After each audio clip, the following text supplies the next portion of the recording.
শ্ৰদ্ধেয় শিক্ষাগুৰুসকল, tutor বন্ধুসকলে বহুত দিনৰ পৰাই নিজৰ প্ৰাপ্য দাবীৰে আন্দোলন কৰি আছে আৰু সদ্যহতে এলিমেণ্টাৰী স্কুলৰ টিউটৰ বন্ধুসকলৰ যি মজুৰি বৃদ্ধিৰ যি প্ৰস্তাৱ ডিৰেক্টৰ অফিচলৈ আহিছে, এনেকুৱা 20,000 আৰু 22,000 ছায়েন্স টিচাৰৰ মজুৰি 22,000লৈ বৃদ্ধি আৰু নন ছায়েন্স আৰ্টছৰ শিক্ষাগুৰু টিউটৰ বন্ধুসকলৰ মজুৰি 20,000লৈ বৃদ্ধি।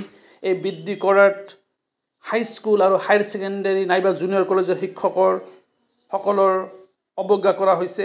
সেয়ে হাইস্কুল শিক্ষক সন্থাই যোৱা 22 জুলাই তাৰিখে অৱস্থান ধৰ্মঘট পালন কৰিছে আৰু অৱস্থান ধৰ্মঘট পালন কৰিছে মাধ্যমিক শিক্ষা সঞ্চালকালয় কাহিলীপাৰা গুৱাহাটীত। বিভিন্ন দাবীৰে এই হাইস্কুল শিক্ষক সন্থাই আন্দোলন কৰি আছে।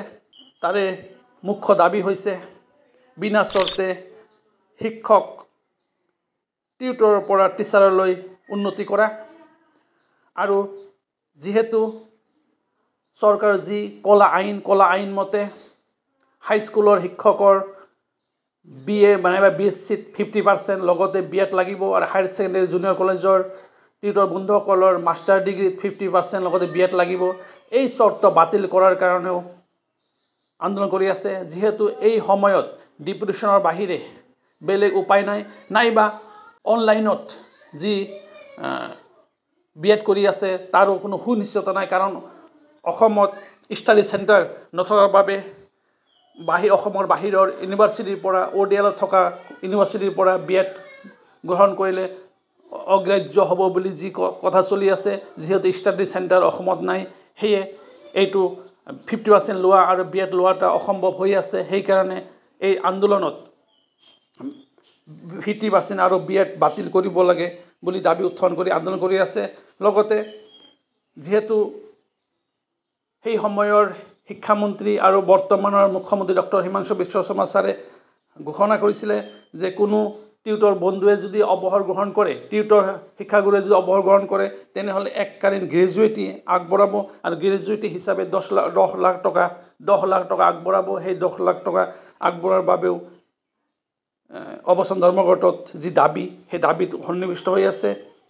লগতে অনা শিক্ষক কৰ্মচাৰীসকলক পূৰ্ণ পৰ্যায়ৰ দৰমহা প্ৰদান কৰাৰ দাবী উত্থাপন কৰি আছে। যিহেতু অনা শিক্ষকৰ বাবে কোনো 50% বা BEd DLEডৰ কোনো প্ৰয়োজন নহয়, সেইকাৰণে অনা শিক্ষক অফিচ এছিষ্টেণ্ট বা 4th গ্ৰেডৰ হওক, সিহঁতৰ যিহেতু কোনো ডিগ্ৰীৰ প্ৰয়োজন নাই, সেইকাৰণে সিহঁতৰ ফিজ স্কেল দিয়ে ন্যূনতম মজুৰি দি কামত খটুৱাই আছে।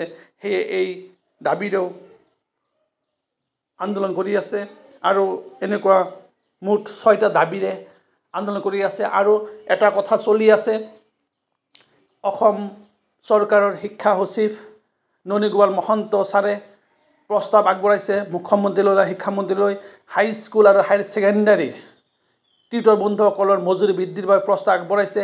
আৰু সেই প্ৰস্তাৱ মৰ্মে হাইস্কুলৰ শিক্ষাগুৰুসকলৰ মজুৰি মাহিলী 28,000 টকা, 12,000ৰ পৰা 28,000 টকালৈ বৃদ্ধি কৰাৰ প্ৰস্তাৱ আগবঢ়াইছে। আৰু হায়াৰ ছেকেণ্ডাৰী জুনিয়ৰ কলেজৰো শিক্ষাগুৰুসকলৰ মজুৰি 32,000লৈ 18,000ৰ পৰা 32,000লৈ বৃদ্ধি কৰাৰ বাবে এক মতামত বা প্ৰস্তাৱ আগবঢ়াইছে ননীগোপাল মহন্ত ছাৰে।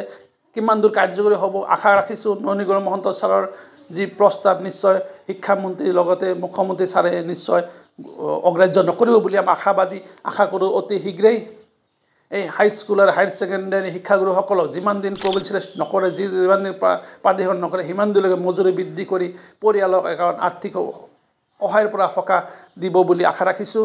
এই 28,000 আৰু 32,000লৈ বৃদ্ধি কৰিবলৈ আশা ৰাখিছোঁ। এইখিনি আশা ৰাখি আজিৰ ভিডিঅ' সামৰিছোঁ। জয় অসম।